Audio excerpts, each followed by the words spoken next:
Yes, guys, what's going on? Welcome to AdamMcKola TV. This is United Daily Live, the place where you get your Manchester United news, headlines, transfer rumours every single day and every single night at 10:30 p.m. UK time. Thank you to everybody for joining us, whether you have joined us live or you've joined us after we have been live. Thank you very much for tuning in. Now, I know loads of you tune in, but you don't hit that subscribe button. What are you waiting for? Get hitting that subscribe button. We're trying to hit 100k ASAP. We're well on the road to that. We're around just over 15k from it now. So help us reach that landmark by hitting that subscribe button, and of course get your thoughts in on everything that we're going to discuss today as the transfer rumours heat up. Obviously Manchester United got their first bit of business done the other day, and the transfer rumours are heating up even further. Is it going to be a centre back? Is it going to be Jadon Sancho? Or is it going to be a fullback? And is it going to be Sergio Reguilon next for Manchester United? United are being linked with the fullback who spent last season on loan at Sevilla, but he is a Real Madrid player. It's believed he's available and on the market, and Manchester United are rumoured to have made a bid for him this evening. We'll be looking at those reports that are coming out from Spain in relation to Manchester United's interest in Sergio Reguilon, but we're also hearing loads of other stories as well. Chris Smalling is believed to be very close to a move to Roma now, and that is coming from Fabrizio Romano. Dortmund have promised Jadon Sancho a transfer, providing Manchester United pay that 120 million euros. So will Manchester United allow them to fulfill that promise by triggering that, we can't call it a release clause because it's not in his contract, but by triggering that asking price that Borussia Dortmund are asking for? And the Premier League clubs, as we knew, were going to have a vote this week on whether it would be 5 substitutions per game, per team for next season. But that vote has meant that we're going to see a change back to 3 substitutions. And I'm delighted with that because I don't think there's any reason for us to be having 5 substitutions in a game, in a Premier League game, especially next season anyway. So I'm not against that at all. We'll be looking at all of those headlines as well as anything else that pops up and anything that I may have missed. Let me know in those comments below. There's stories about Jack Grealish floating about as well, and a few other things going on. So let me know your thoughts on that. But first things first, and as always on United Daily, we're going to head for and on this day, and it's many years ago, this one, 120, what is that, 128 years ago, I think I've counted that right. Saturday the 3rd of September 1892. This is when we're going back to now, and on this day in 1892, Newton Heath, who had dropped Lancashire and York Railway from their title, played their first match in the Football League. They travelled to Blackburn Rovers against a club who had already lifted the FA Cup 5 times, and they are pipped 4-3 with Jimmy Cooper, Bob Donaldson and Alf Farman scoring their first goals in the league.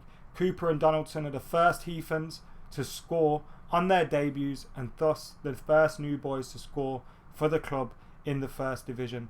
Secretary A.H. Albert guides them to 16th in their first top flight season. Secretary and manager A.H. Albert. But on this day in 1892, Newton Heath played their first match in the Football League.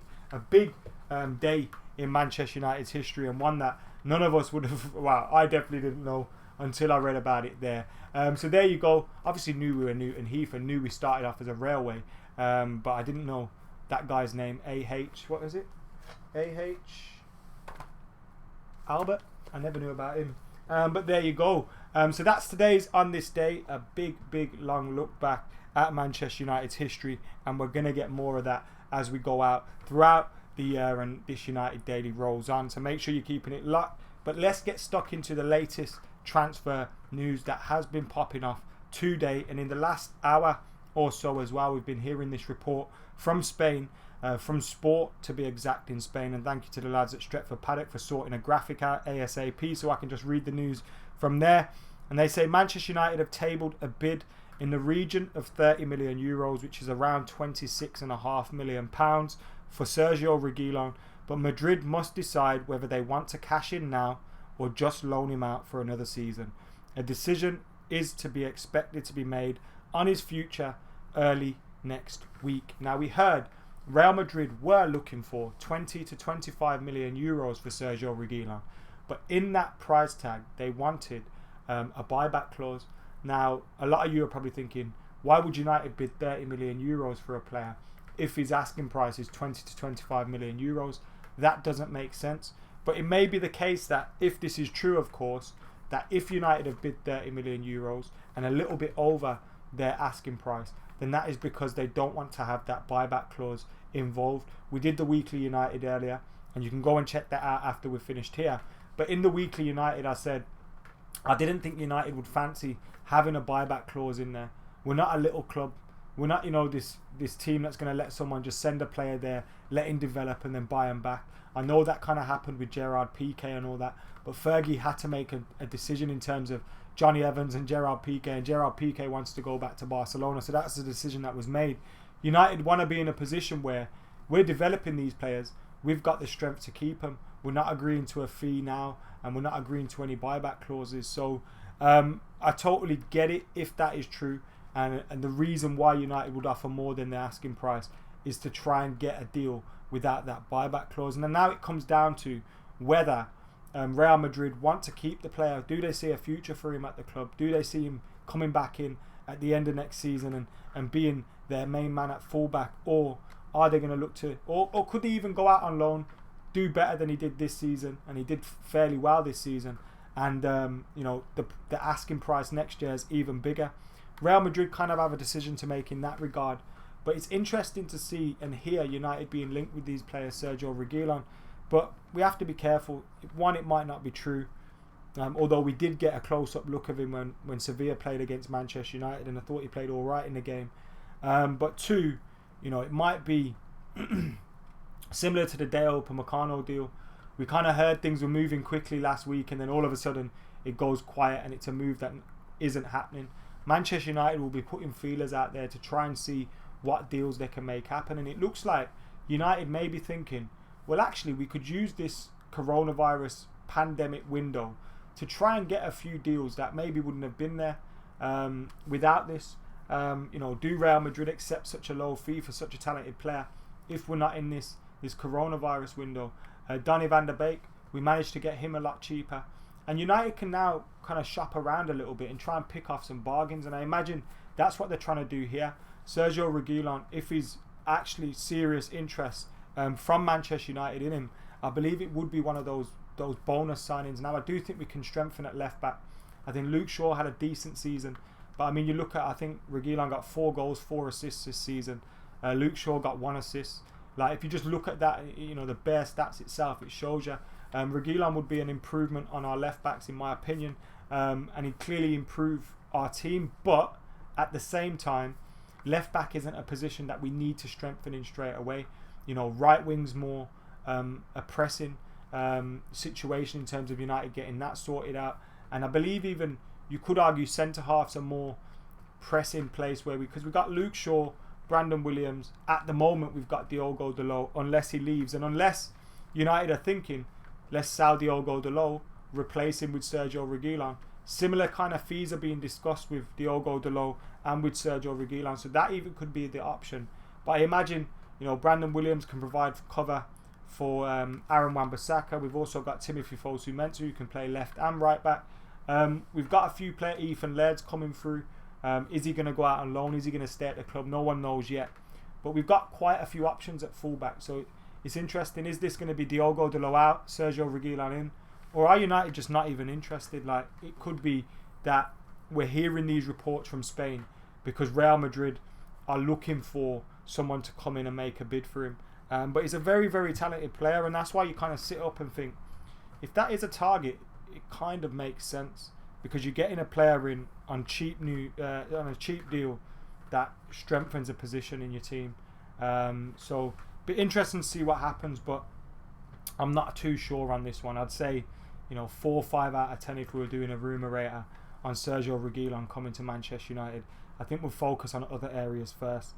David Collin with the super chat says, if United do get a left back, that means Smalling stays. I don't think Chris Smalling is staying at Manchester United at all. I think he's destined for AS Roma. and we're looking like Manchester United will be getting that deal done very, very soon. Fabrizio Romano tweeted today that the deal is very close for Smalling to Roma, and we're hearing that from Italy, that the deal is getting closer and closer as time goes by. Now, it's been dragging on for a little bit. United were obviously playing hardball with them in the last summer.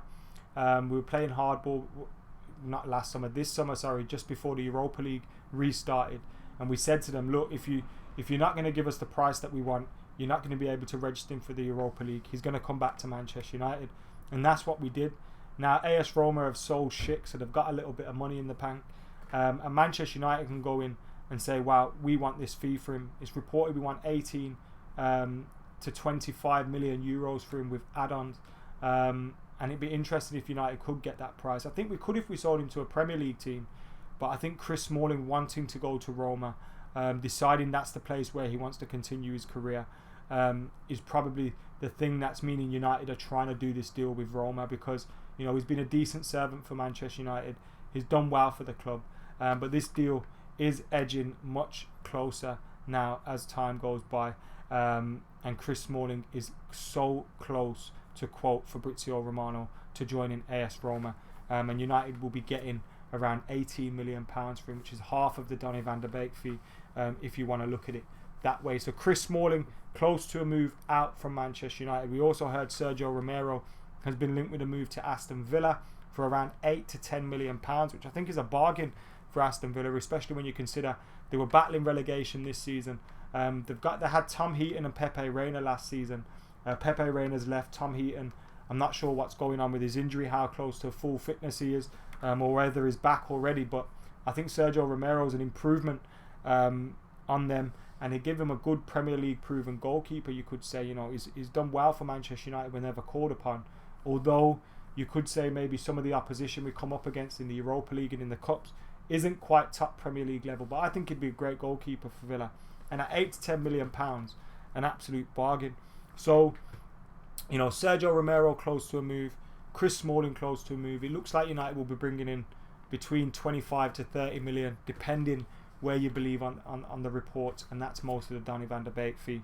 And then hopefully we can go back into the market, get Jadon Sancho sorted, and then when you're hearing about the likes of Deo Upamecano, Benoit Badiashile, Sergio Reguilon, all these other players, there'd be bonuses, but if we can get that Jadon Sancho deal done, you go into the rest of the window, and we've got about a month left of it now, a lot more relaxed. We've got 16 days until Manchester United start in the Premier League.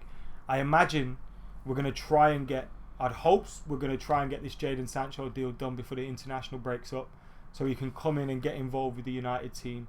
But that one could drag on as well. But getting that Van der Beek deal done, hopefully that's the start of things to come. I do imagine we're going to see a few players going out first, Chris Smalling being one of them, Sergio Romero being the other, and we've got a few other players that are being linked with moves too. Fred's been linked with a move. Juan Mata's been linked with a move again to Galatasaray today. Turkish reports saying that Galatasaray are ready to sit down and talk about a move for Juan Mata with Manchester United. So Juan Mata's been linked with a move. Rojo's been linked with a move. Jones, Andreas Pereira, Jesse Lingard. So all these players are being linked with moves from Manchester United, and you could imagine United will be getting rid of at least 3, 4, maybe even 5 of those players that we've just mentioned, and freeing up some more budget for the transfer window, and hopefully seeing us get in a few more deals and maybe a few more bargains as well. Jadon Sancho is going to be the big one at £108 million or £100 million if we can get that one done. Can we get a few more bargains like with Van der Beek? Sergio Reguilon would be a bargain at €30 million if that was to be accepted. £26.5 million. That would be an absolute bargain for someone of Sergio Reguilon's quality, and it's not that much of a risk either, because if it didn't work out, you could sell him to another Spanish club for 10, 15, 20 million in a year or two if things didn't work out and it was worst case scenario. So it's good to hear us linked with some of these players as well. Deo Upamecano, massively talented player, and maybe United are trying to take advantage of this transfer window and the precariousness that some clubs do face in this window. Obviously, let's wait and see what happens though with them. We'll be looking at the Jadon Sancho reports very, very soon, as well as that Premier League club vote as well.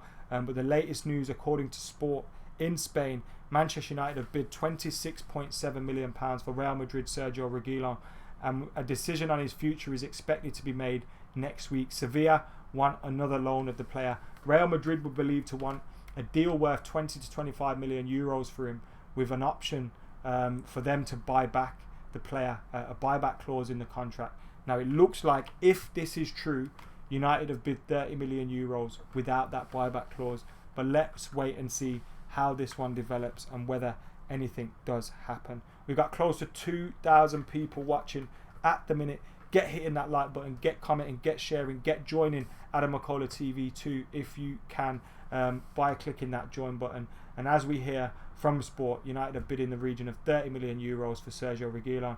A decision is to be made on his future next week. He's open to spending another year on loan at Sevilla, but PSG, Juventus, Napoli and Tottenham are also following the developments on the player. And as we hear, Chris Smalling is so close to a move to AS Roma, which should be confirmed very, very soon. Let's have a look at some of your comments. Definitely should get at least 15 mil for Romero. I think the fact that Sergio Romero has now become a third choice goalkeeper for Manchester United, with Dean Henderson coming in, you've got to be honest, he's now become third choice with a big wage for a third choice goalkeeper, around £100,000 per week. So he's on a big wage and he's third choice goalkeeper. United clearly want to sell him, and when you add that into the mix, he's a frustrated goalkeeper because, you know, he didn't play in the latter stages of the Europa League, and United aren't going to want to stand in the way of a move for him. So we're not going to start rocking the boat by asking for ridiculous fees. Now, I don't think £15 million is ridiculous for him, but you've got to look at the situation we're in and the kind of clubs that want to buy him. I think 15 mil, fair price, but it's not a surprise that United would take 10 million for him. How much did we pay for him? I think we paid very little for him. David Collins says Sancho is meant to be agreed 105 million euros with 10 million euros add-ons with the super chat. I haven't seen anything of the sort. I'd love for that to be true, but I haven't seen anything of the sort in relation to that. Talking about Jadon Sancho, this was the latest from Bleacher Report, saying the talk around the deal has gone quiet in the media because the clubs have agreed to go about negotiations in a more respectful manner. United felt there was too much information being leaked and that they were being pressured into meeting demands that they were not happy with. That came from Bleacher Report in regards to Jadon Sancho. Now, we hear from Germany that Jadon Sancho has been promised a move by Borussia Dortmund, providing Manchester United will pay the asking fee. We've also heard loads of various different things, but that's what we're hearing. He's been promised that move, providing they pay the 120 million euros, and that was coming from Christian Falk, who's fairly up to speed on these things in Germany. We've heard it all along. Dortmund have stuck to their guns. They've never lowered their price from 120 million euros this summer, at least in the briefings that we've heard and the rumours that we've heard. Last summer, I think they wanted 150 million euros, and there was talk about that potentially even going up as well. And I think if you wait for Jadon Sancho, and he has a season similar to the one he's just had, where I think only Messi had more goals or assists than him in the whole top 5 leagues or something ridiculous like that. And if he has another season like that, you know, his price is going to go up even more, especially next summer when teams have got fans back through the door, probably a little bit TV money, a little bit more TV money floating about. All those kind of things are back to normal. If they are, then there'll be more clubs in for him, more clubs bidding for him, and then the price goes up. At the moment, Manchester United have got a one-horse race. We know the price, £108 million. Yes, it's a lot of money, but when you consider we paid 89 million for Paul Pogba about, when was it now? 4 years ago, 2016. When you consider that, I think that's a fair price, man. And when you look at some of the price of, you know, Dembele, Coutinho, you know, some of these other players that have gone, I think Jadon Sancho is well worth that money, well worth the money. But Dortmund have promised him the move, and that's maybe why Jadon Sancho stayed quiet. He's not really rocked the boat. He's not really, you know, tried to force things. He's not really came out been speaking about everything in the press. He's stayed quiet about the deal, and that's probably because, one, he wants to pay respect to Dortmund, who have been massive in developing his career, but also maybe because he has been given that promise by them. And now we're seeing these negotiations go ahead. We've seen both clubs go very quiet on the matter. We were usually hearing Borussia Dortmund coming out talking about, he's not going anywhere, this is the price, it's not going down, this is the deadline, and they don't even say he's not for sale anymore. They don't say anything. They don't say anything at all. So maybe that does show United have said, shut up or you're not going to get your money. And we know Borussia Dortmund want the money. We've seen some of their financial reports that have been coming out. They're not great, do you know what I mean? And they're going to want the money. They know Jadon Sancho is going to be getting sold. It's just a matter of time, and United simply have to pay up. So hopefully we will do just that. Guys, get hitting that like button. We've now got over 2,300 watching right now.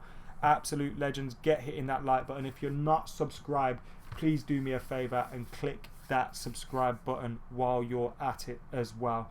Not only Jadon Sancho news, we also heard today that Premier League clubs have voted to keep it as 3 substitutions in the Premier League matches this season, and I'm buzzing with that. Obviously with 5 substitutions you can name more substitutes.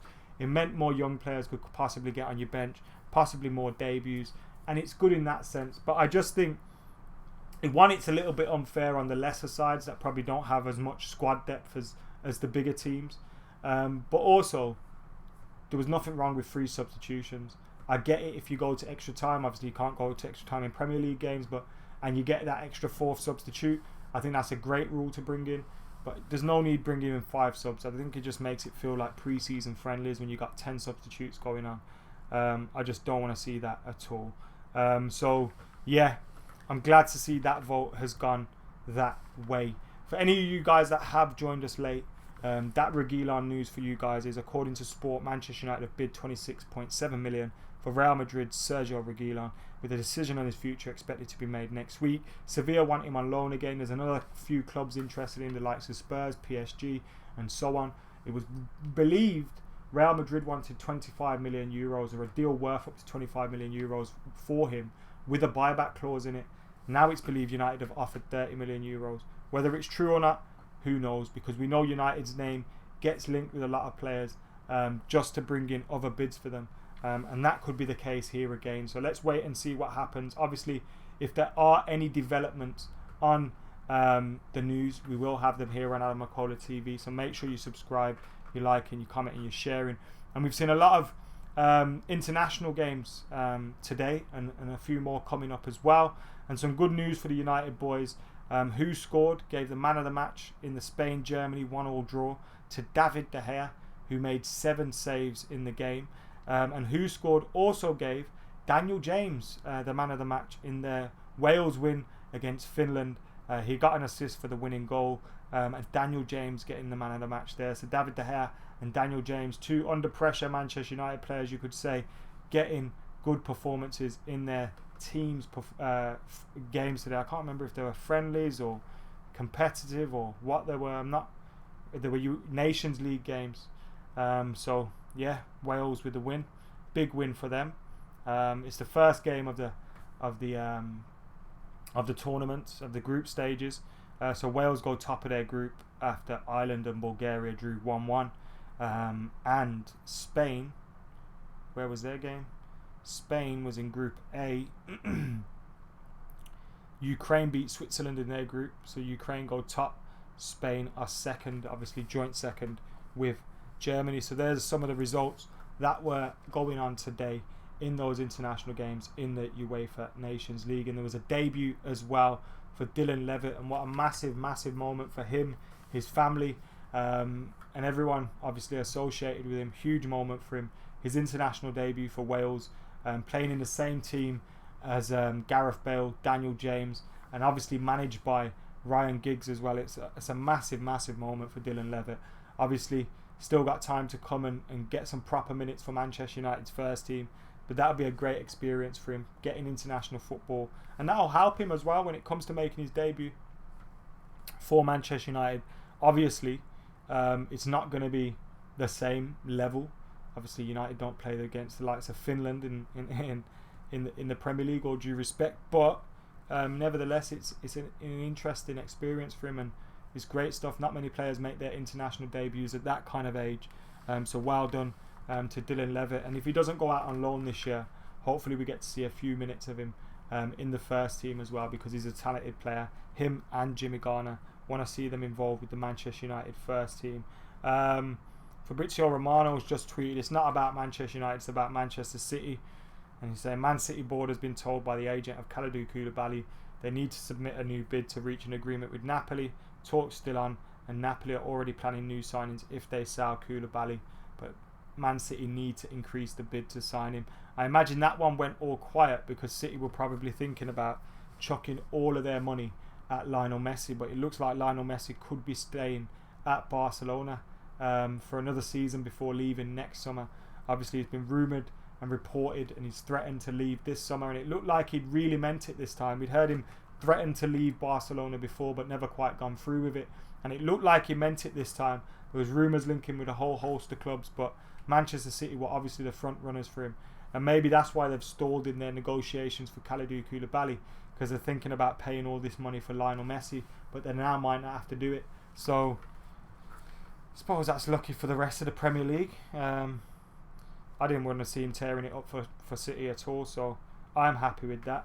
I don't know about you lot, but yeah, great stuff. And there's another tweet there from Football España saying Lionel Messi has decided to stay at Barcelona next season after lengthy conversations with his father and legal advisors, as per Marca. So Lionel Messi stays at Barcelona, if you hadn't already guessed it. But the news in relation to Manchester United and a potential signing from La Liga is the Reds have bid €30 million for Sergio Reguilon, and we'll find out whether that will be accepted next week. That is if it is true, of course, because it's according to Sport, who could be talking absolute rubbish, and it might be fake news, just looking to see if there's any clubs out there that do want to bid for Sergio Reguilon. But I think Sergio Reguilon's a player that if he is available on the market and is available for around 25, 30 million euros, then Manchester United should be in the business of trying to sign those kind of players, especially at left back, a position that we could, Brandon Williams, his preferred position is right back. Ethan Laird the same, although he can play left back. Luke Shaw is really our only out and out left back, because Diogo Dalot is possibly going to leave. So you flip that Diogo Dalot money, get Sergio Reguilon, I think you got your first choice left back there. But let's wait and see what happens, because there's still a long way to go. And there's still a long way to go in this summer as well. And guys, we'll be here to cover it all on AdamMcKola TV. So make sure you are keeping it locked. You're liking, commenting, sharing, subscribing, getting all your thoughts in the comments below. And if you can, join in as well. Now, there's 2,600 of you lot watching right now. Thank you to every one of you that have tuned in. If you've tuned in a little bit late, you can rewind the video and watch back whatever you missed. But of course, if you're not, hit that subscribe button for me and do me a favour. But for now, I've been AdamMcKola. This is Being United Daily Live. We'll be back tomorrow night at 10:30 PM UK time, so make sure you're joining us for that. And for now, I've been AdamMcKola. I'm out of here.